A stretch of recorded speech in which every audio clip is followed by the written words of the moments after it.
France, January the 26th, 1945. A burning tank destroyer on a road outside Holtzwihr, Alsace. Second Lieutenant Audie Murphy is 19 years old. His company has been cut to pieces by a German assault. 2 panzer tanks and 250 infantry advancing across open ground toward what remains of his position. Every officer and non-commissioned officer in his company is dead or wounded. The tank destroyer behind him is on fire. Its ammunition could cook off and kill him at any moment. He climbs onto it anyway. He reaches the .50 caliber Browning machine gun mounted on top of the burning vehicle and opens fire on the German infantry. He holds the gun for an hour. In that hour, 50 German soldiers die in front of his position. He is wounded in the leg. He keeps firing. He calls in artillery on his own position, adjusting it by telephone while continuing to fire the .50 caliber, directing the rounds to within 100 yards of where he is standing. The Germans withdraw. When it is over, Murphy climbs down from the burning tank destroyer and leads a counterattack. He receives the Medal of Honor, the Distinguished Service Cross, and every other decoration the United States Army can award, eventually becoming the most decorated American combat soldier of the Second World War. The weapon he used to single-handedly stop a German battalion on that road in Alsace was designed in 1918 by the same man who designed the pistol in his holster. John Moses Browning designed the M1911 before the First World War. He designed the M250 caliber machine gun during it. Both weapons were still being carried in every major conflict a century later. The pistol is remarkable. The machine gun is something else entirely. The machine gun is what happens when you scale up a principle until it can stop vehicles, aircraft, fortifications, and the occasional battalion of German infantry on a road in January when everything else has already failed. General John Joseph Pershing was not a man given to underestimating problems. By the spring of 1917, the American Expeditionary Force was arriving in France and confronting an uncomfortable reality. The Germans had introduced the Junkers J-1, a ground attack aircraft with armored protection that rendered conventional rifle-caliber machine guns essentially useless. Pershing sent a direct request to the Army Ordnance Department. He wanted a machine gun of at least .50 inches caliber with a muzzle velocity of at least 2,700 feet per second. The requirement was specific, the timeline was urgent, and the man given the task was John Moses Browning, already 62 years old, and already the most prolific firearms designer in American history. Browning took his existing M1917 water-cooled machine gun, a .30 caliber weapon he had already designed, and scaled it up. Winchester developed the cartridge, initially adding a rim intended for use in an anti-tank rifle, before Pershing insisted on rimless. The first .50 caliber machine gun underwent trials on October the 15th, 1918. 27 days later, the armistice was signed. The gun that Pershing had requested arrived too late for the war that requested it. The pattern was becoming familiar. Browning had delivered the M1911 pistol to the docks on Armistice Day of 1918 as well. The man built weapons that arrived just as the fighting stopped, then watched them go on to define the conflicts that followed. The M2 that emerged from the subsequent development, through the M1921 water-cooled version, through the heavy-barrel air-cooled variant adopted in 1933, was a different weapon from what Browning had tested in 1918. But the operating principle was identical. Short recoil operation, closed bolt, belt feed.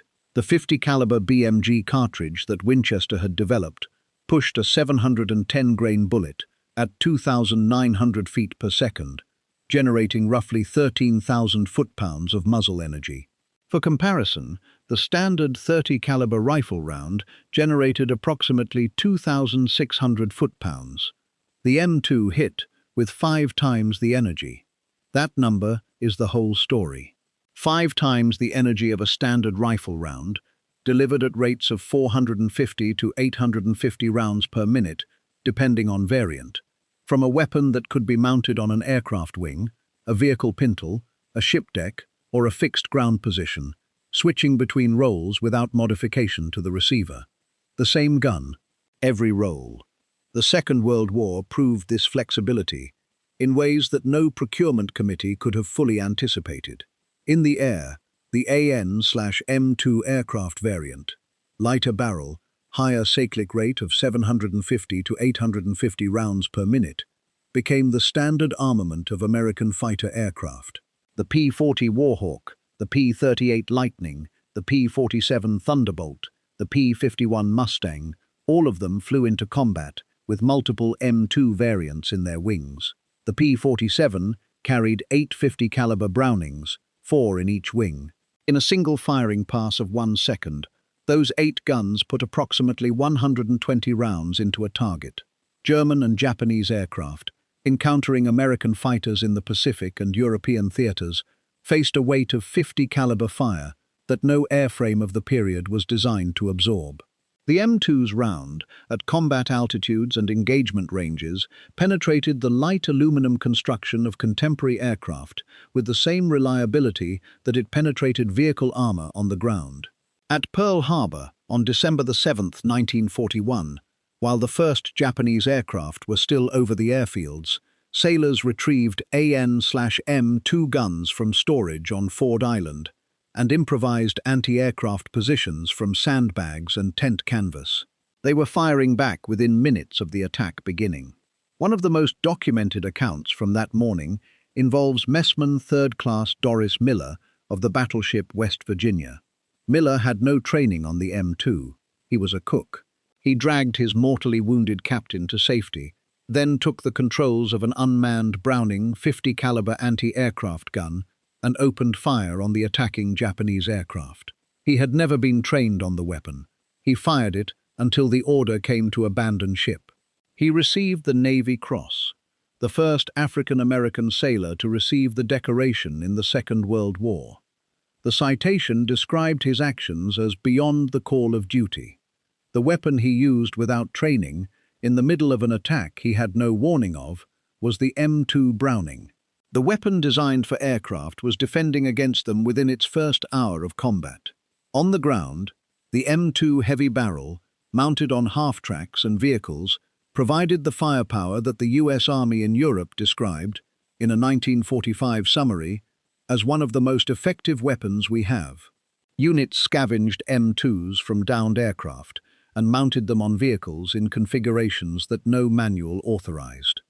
In the Pacific, where jungle density reduced engagement ranges dramatically, the 50 caliber's penetration of foliage gave it an advantage over 30 caliber weapons, whose rounds were deflected by heavy vegetation.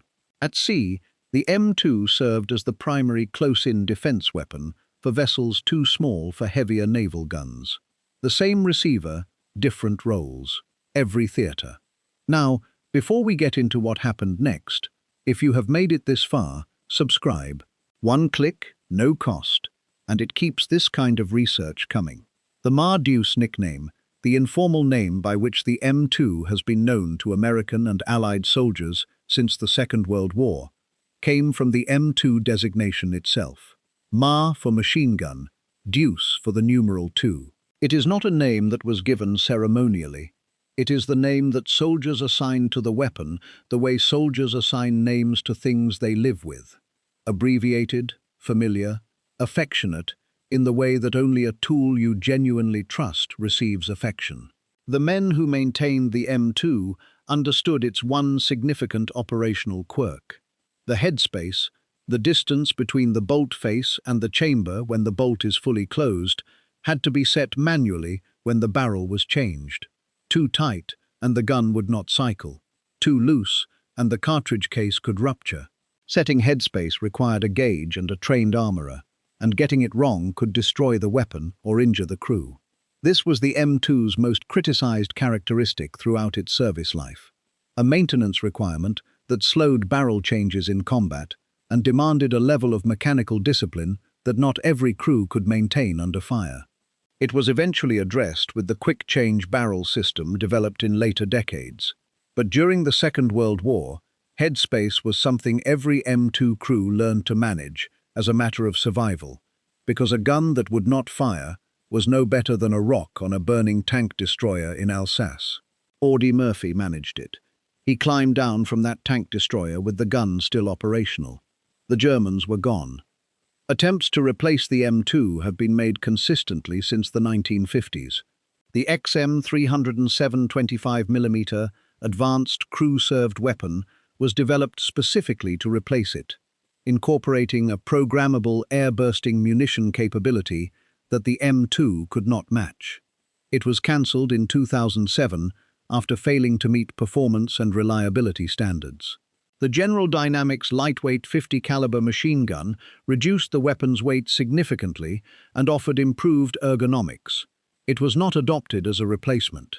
The M2's replacement has been announced, funded, trialled, cancelled, and announced again across 8 decades.